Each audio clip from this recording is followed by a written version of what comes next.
I'll give you a little bit of background why I got involved with UFOs.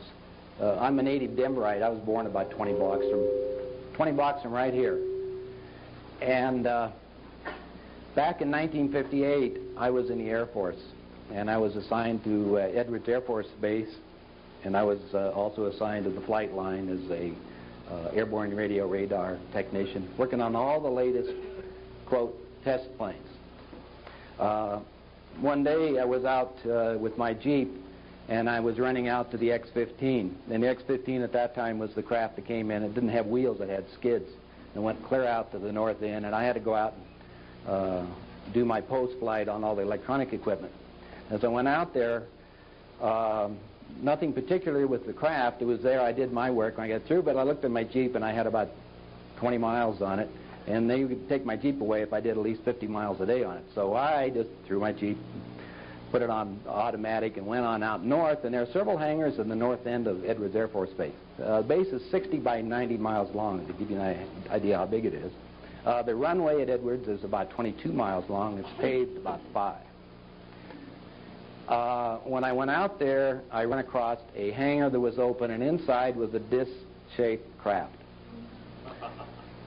I didn't think anything about it, but I did drive over close and look at it. The only thing that I noticed, and I recall at this time, was that it was a disc-shaped craft, but it didn't have any seams. Everything else I worked on had seams.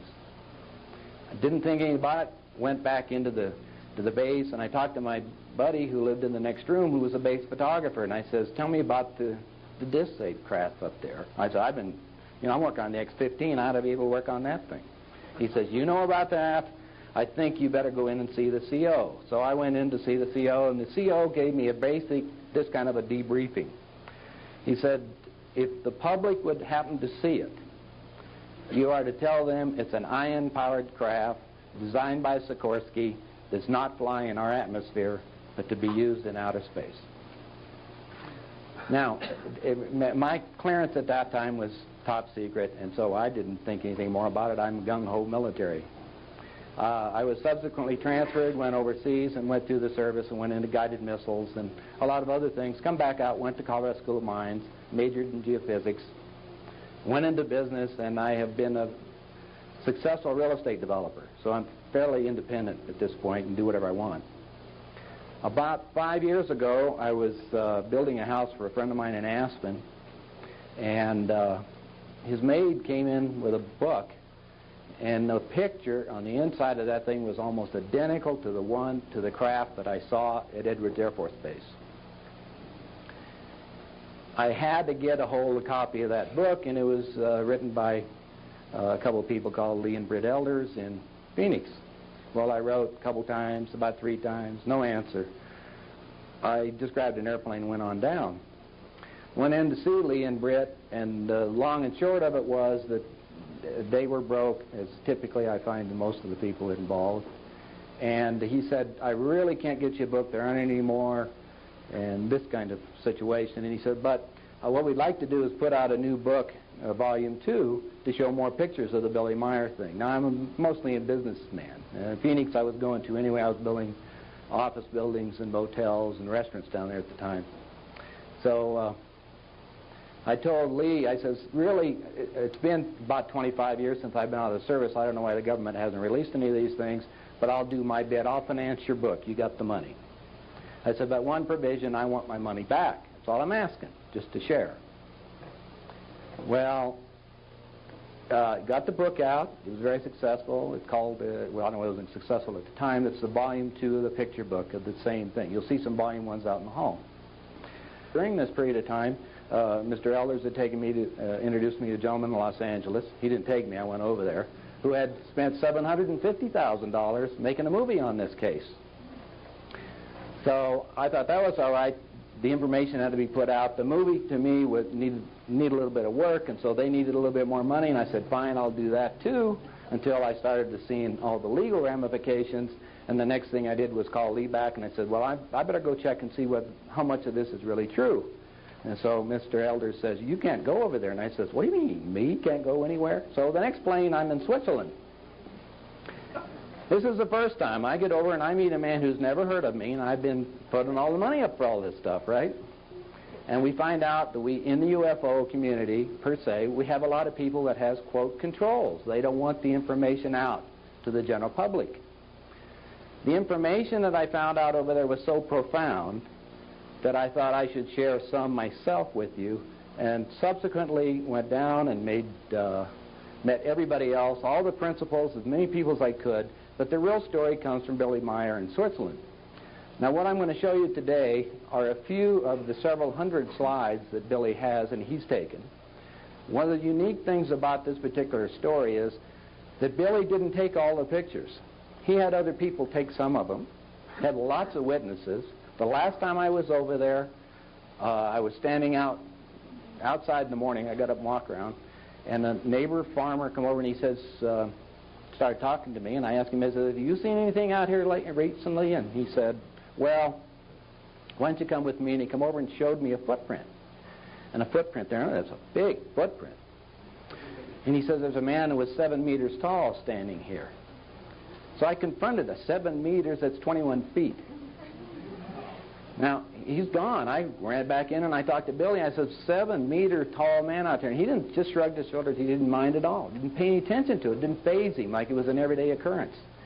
And he says, I was really more concerned about the little people. So Billy brought out a little tiny footprint. Had a plaster cast about this big with all kinds of little footprints about this big. To that, I didn't have any more verification other than the plaster cast of the footprints. Because Billy was going along, unfortunately, or fortunately, taking fairly good notes. Now, how much of that information is Billy's input and how much is it of the ETs?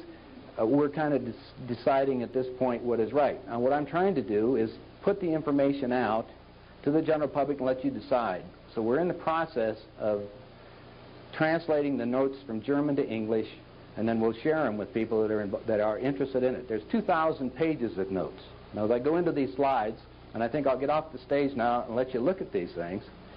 This is Billy Meier currently. Billy's about a year older than I am, which puts him about 50, 51 right now.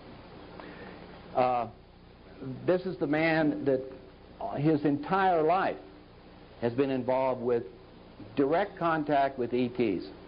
This particular disc craft is similar to the one that I saw when I was at Edwards Air Force Base. These craft that you're looking, all three of them, are of different sizes. This particular small one is a drone craft. This particular one and this one are both occupied by 2 people. They maintained a base about 30 miles out of Zurich, Switzerland. So if you go over there, it's not too far from it. It's a little town called Hinterschmidt-Rudi. This is some more the craft. What they did was allow Billy, who has one arm, to take pictures, and they posed a lot of the craft. Now, a lot of these pictures were taken with other people present. There are just numerous witnesses to everything that was going on. One of the first things that you want to check at when we were looking for saucers is the indications of what they do when they land physically on the ground. Now, the next couple of slides are going to show you that when they hit the ground first, this is particularly the area in the ground. This is a few weeks later, a week later that happens. There's a swirling motion of some kind. And I talked to the people over there. All kinds of bees and bugs and everything else show up on it. But it does leave some kind of residue. And I didn't have equipment to look at. In fact, I didn't see any of these over there myself. I'm just looking at the pictures. I did talk to other people that had spent a lot of time with and taken soil samples. Now, this is what happens to the ground after they're gone. Now, this right here is Billy before he has his beard. And he's sitting there measuring this particular depression that was left into the ground of the craft. Now, the next slide is going to show, I think. That's Billy with a beard. It's another ongoing deal. There's 3 circular patterns that are going on, which gives you an indication there must be 3 driving powers at that point. All with this circular motion. Now, this is an interesting picture because you see this round circle. This is where Billy lives. This is his farmhouse. Now, they're not going to land right here unless there's a lot of other people there, right? Within the farmhouse, there are about 7 people, and they're all kind of like you are. If you've got something that's really secret and your neighbor's going to go over, you're not going to say a lot about it because you can't explain it. But a lot of them have seen the landings, and everything that's gone on. In a few minutes, I'm going to show you some spectacular pictures where the craft is landing right there. What I wanted to show you on this particular one, this is an honest-to-goodness ray gun. It's a laser-powered pistol. You see it right here? This is also the girl that's running this. That's as much as she would allow to be photographed. And that's the latest in outfits now, whatever it is, 5,000 years from now, so get a load of the color. One of the problems that we identified with this thing, and we're talking about a problem, that we looked at it, if you take a look at the nozzle end of it, it's almost the same color as the fence. Doesn't mean anything, because I went over subsequently and saw the results of these crazy deals.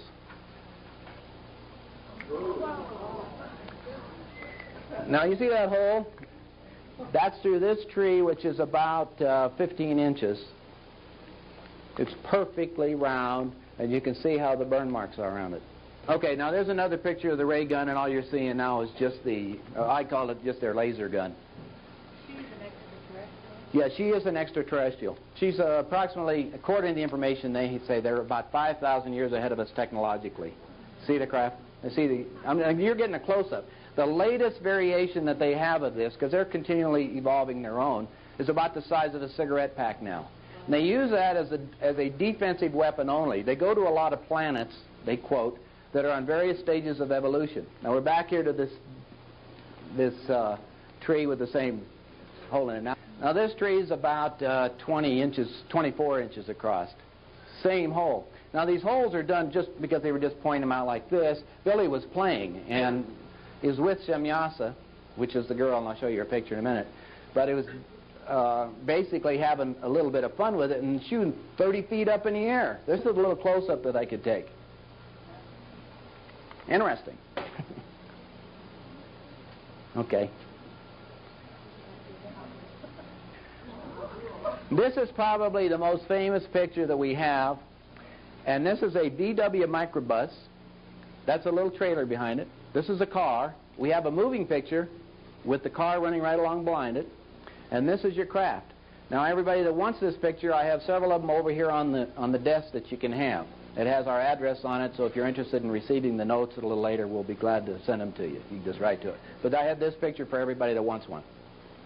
This is the same craft, and that you saw there that was above it. It's sitting next to a tree. According to the Palladians, and this is where they claim to be coming from, that they come next to trees because of they work on they have two pulses or propulsion that they use. The first one they use basically on the magnetic resonance of the earth, and the tree appears to ground their craft so it keeps it from wobbling. So they come next to a tree. You'll see a lot of pictures that I have of them next to trees so that it's perfectly still. Pretty close-up pictures. How's that? And close to the ground.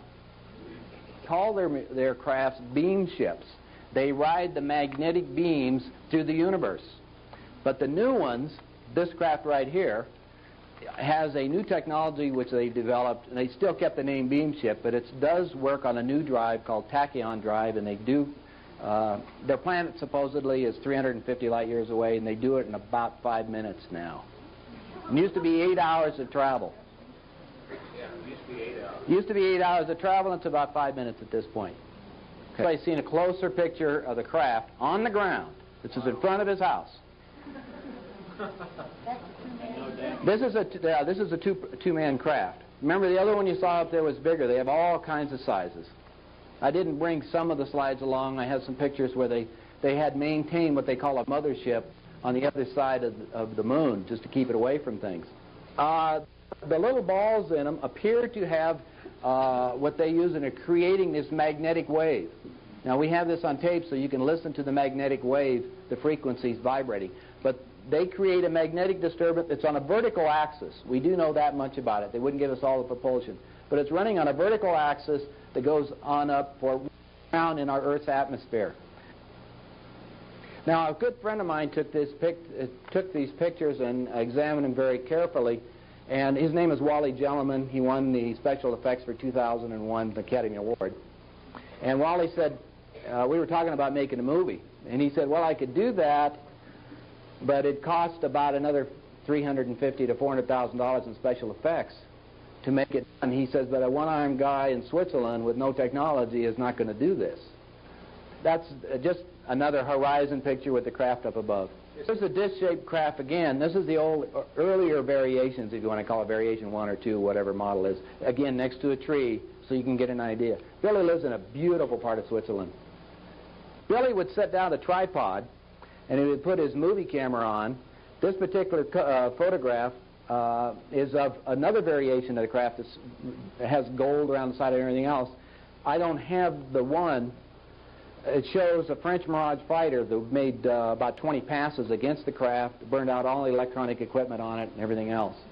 On the craft or on the fighter? On the fighter. Oh, not on that.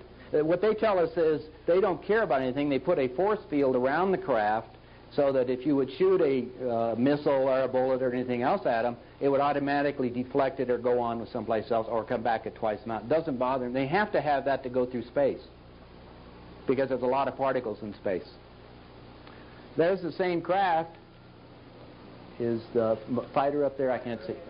There's the fighter up there. Same craft. This is over a town now, so you imagine there's a lot of people that see these things, and you're going to say, I don't see them. Now, these are close pictures. Okay, now there's Billy aiming the camera up there so you can see it. Now we're coming up from the unusual ones.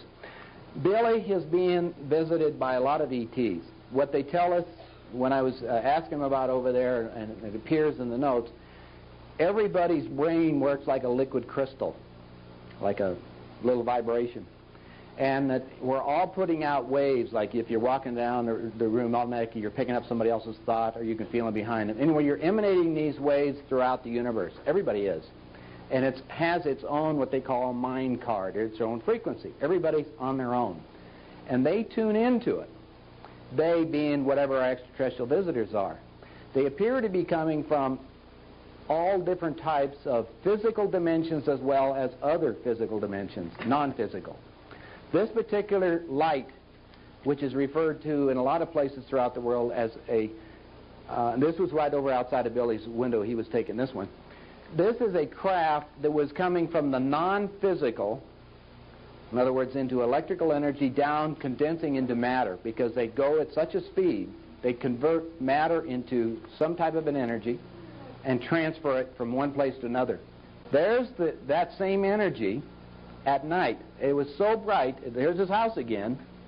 This is his barn. All the little vehicles sitting around that they run around with. It never did condense into physical matter. So what they say is, and we all look at it, matter goes back to light and back to energy again. So what they have done is come down to light, could not fine-tune their instruments to bring it down into the physical dimension. There it is. That's another one of the craft and light. This, to me, is one of the most incredible pictures that we have. This picture was taken by Billy's friend, who's from Austria, was over there. And Billy was standing outside. Remember those lights? If you look at this thing, this is Billy with his hand up in the air, and these are the sparks and light around him. Now, I don't understand the energy that's involved in doing that, but that is a localized energy. It's totally surrounding Billy, because there's his 2 feet. You see his arms up in the air. It's happening in his backyard. He has 3 children, his wife, and about 6 women around there doing air. He's got a real good deal. Okay. This is just another picture. There's a wood pile here, and then the craft up on the side of the hill. This picture was on the front of some of the Palladian books.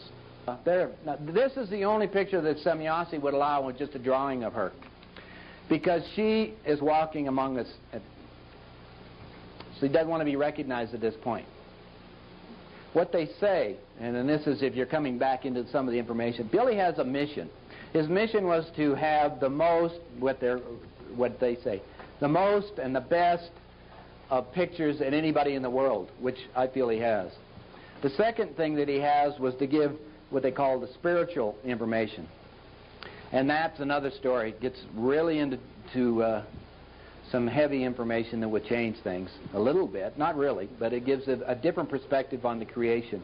They call God, quote, the creator or the creation of all things, and it goes throughout the whole universe, and just because somebody's black, white, green, or whatever color, we're all created by the same creation, and that's what they look at. They cannot, they being the Palladians, understand our religious system. They were working within the structure trying to help people like Jesus, if you want to look at it that way. The real name was Emmanuel, according to them.